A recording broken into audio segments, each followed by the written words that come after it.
The saying that you're your own worst enemy is spot on when it comes to the substance. This is a wild and poignant body horror that also has surprising depth. But should you inject this into your eyeballs and see it right away? A fading celebrity decides to use a cell-replicating black market substance that creates a younger, better version of herself. So this stars Demi Moore and Margaret Qualley as Elizabeth and Sue, respectively. Now, Elizabeth is a celebrity who is beginning to show her age, meaning that her career is nearing its end. When she's given some information on this thing called the substance, she decides to embark on a life-altering journey that will allow her to regain the youthful and beautiful life that she once enjoyed. But once Sue comes into the picture, the struggle of self-importance, greed, and image all collide, leading to a fight of epic proportions. Now, I think this movie is going to be polarizing, not only for the visual content, but also because the message contained within it's both overt and subtle simultaneously. Now, the visual stylings of this film, they're meant to not only put us on edge, but also discombobulate at times. I mean, it's almost giving off a Terry Gilliam sort of vibe with the angles and the zooms. Most of the movie is beautifully captured, allowing the camera to view the subjects and the world from wide angles that are almost fisheye, but they don't contain that edge distortion that you'd see with a lens like that. The characters are sometimes framed uncomfortably close, like way beyond intimate, to where they become intrusive and inescapable. And editing can sometimes be frenetic, jumbling multiple shots just over each other to create this visual chaos. And more often than not, the imagery, it's still discernible, even though it is several layers deep. Now, a few times, especially towards the end of the movie, there's a large amount of shaky cam. Now, it helps create the movement and the stress that characters are experiencing, but it's also extremely difficult to tell what's going on short of a very few brief moments. Now, I could have done without the shaky cam, but thankfully it's not used all the time throughout.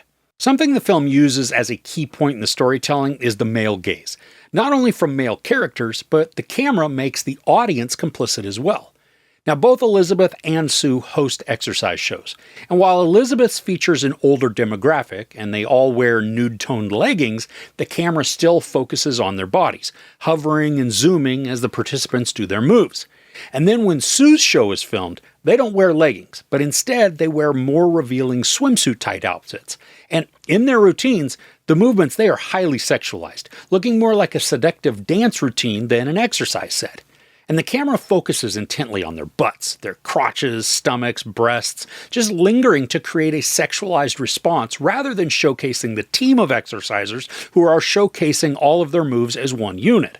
And then this is all done on purpose. I mean, by having the camera follow and zoom onto the body parts, we as the audience are now forced to gaze as they're being sexualized and objectified. And during the workouts, they aren't the only times that we're shown this focused view.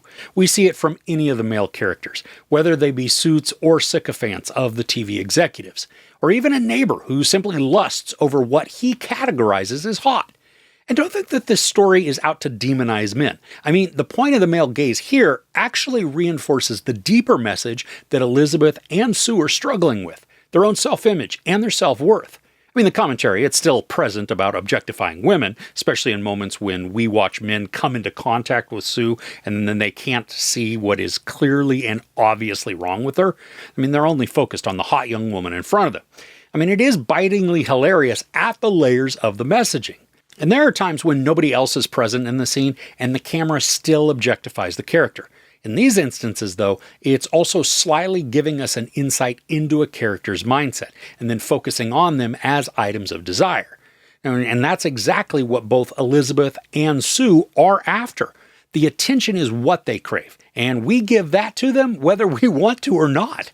Now, if you're offended by nudity or just don't like seeing naked people, you're going to want to steer clear of this movie completely. There is a ton of both Demi Moore and Margaret Qualley in the buff. It's not gratuitous necessarily, but it does feel real. I mean this in the sense that because of some actions they each undertake with the substance, it makes sense that they would be without clothes. They're in the privacy of their own home, and they aren't out flaunting their nakedness for anybody else to witness. I mean, if you were home alone after a shower in the bathroom, you may not rush to get dressed. They don't either, so the nudity is more natural than provocative. And that was a whole lot of talking just to say that there is a lot of nakedness contained within this film. Now, if you're into ASMR, or if it absolutely grosses you out to hear visceral and detailed sounds, note that along with the extreme close-ups of faces or mouths, this movie contains a ton of chomping, chewing, breathing, slurping, gagging, hacking, spurting. Ugh. I mean, when the audio chooses to make these the focus, they're enveloping, and they will most certainly create a reaction. Now, I love that a few times these sounds were coupled with some disgusting close-ups of Dennis Quaid, who portrays Elizabeth and Sue's agent/TV exec. Now, Ray Liotta was originally slated to play the role, but after his death, Quaid stepped in, and it really is uncanny at how perfect he is for the role. The misogyny and sleaze are off the charts with the character. He's slimy and smarmy, and there are quite a few times when Quaid allows the perfect amount of just awkward silence to pass before delivering his line, usually subverting what we assume is going to happen. And then going back to the ASMR and up-close shots, there's one with Quaid as he's eating, and it is horrifying just to watch. Ugh. I mean, I'd kind of recommend not having any snacks during this portion. And really, most likely, you're just going to want to finish all of your goodies during the trailers, because once some of the imagery kicks in, you might lose your appetite. The practical effects in this, along with the makeup, they're phenomenal. I mean, at different parts, there are glimpses of inspiration from films like The Fly, Society, even From Beyond. The prosthetics are brilliant, and they're grotesque, while also containing a little campiness as homages to those earlier body horror movies. Now, the acting in this, it's wonderful. Aside from Dennis Quaid, the two leads, they don't actually have a lot of dialogue. Instead, they draw us in with their expressions and their movements. So much emotion and mental insight is delivered through the eyes and their facial expressions. Demi Moore at one point continues to go back to this mirror, adjusting her makeup and her attire. And the scene lasts for several minutes. I don't think she utters one word. But through her emotiveness, we know exactly what she is experiencing and even can hear her shouting her thoughts, even though there's no dialogue in play. And the same goes for Margaret Qualley. While we get to witness the joy and elation she gets from the attention she receives, we also watch the terror and desperation that takes hold of her. It's gripping to see this frantic excitability showcased through her expressiveness. Now, I mentioned the image of self earlier, and this is a large theme that's at work within the narrative. Both Elizabeth and Sue struggle with this. I mean, it's their driving force to be accepted and then exalted for their appearance. But this also then brings to light the message of self-hatred, how individuals are their worst enemies and critics, criticizing perceived flaws that lead to dissatisfaction, even dysmorphia. And as the film approaches the climax, the pointed nature of the storytelling, it really comes into play. And it's not preachy, but it is very present. Demi Moore has a brief line that accentuates the message, and it's hard-hitting, but it could also be easily missed. Now, the ending is where I think two things can happen for audiences. One, the finale, it's off-the-rails nutso. I mean, it's gory and campy, and just a showcase of extreme body horror and gore. And for fans of the genre, I mean, this is a wonderful payoff to close out the story. And for as much as I love the visuals, especially with how balls-out psycho it is, I also didn't like it because it distracted from the message that the film had worked so hard to deliver. The finale is like 10 or 15 minutes of just insanity. And again, I mean, if you want absurd gruesomeness, this delivers wonderfully. But had the film ended right before the chaos erupts, I think it would have provided a stronger conclusion. Either way, though, I mean, I think there's something for everybody when it comes to the ending. So if you're really into the message, once it's hit, just sit back and enjoy the final pandemonium for the bloody romp that it is.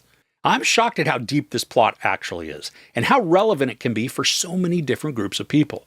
The body horror aspect is vivid and gruesome, delivering gag-inducing moments that are expertly crafted through practical effects. Both Demi Moore and Margaret Qualley deliver brave and vulnerable performances, showcasing not only their bodies, but their emotive souls to craft palpable characters who are endearing, sympathetic, and loathsome. While the brutal finale can distract from the incisive point of the story, the film still fires on every cylinder to create a memorable and disturbing morality play. There's no sex, but a ton of nudity, some profanity, and then an immense amount of bloody and gruesome violence. I give the substance 4.5 out of 5 couches. This is one of those that you want to see in the theater so you can squirm along with the rest of the audience. All right, do you have any favorite body horror movies? The Thing, it's always going to be a favorite of mine, but let me know what yours is in the comments below. If you enjoyed this review, please give it a like. Also, don't forget to share and subscribe. I'm Chris. This is Movies and Munchies. Thanks for couching with me.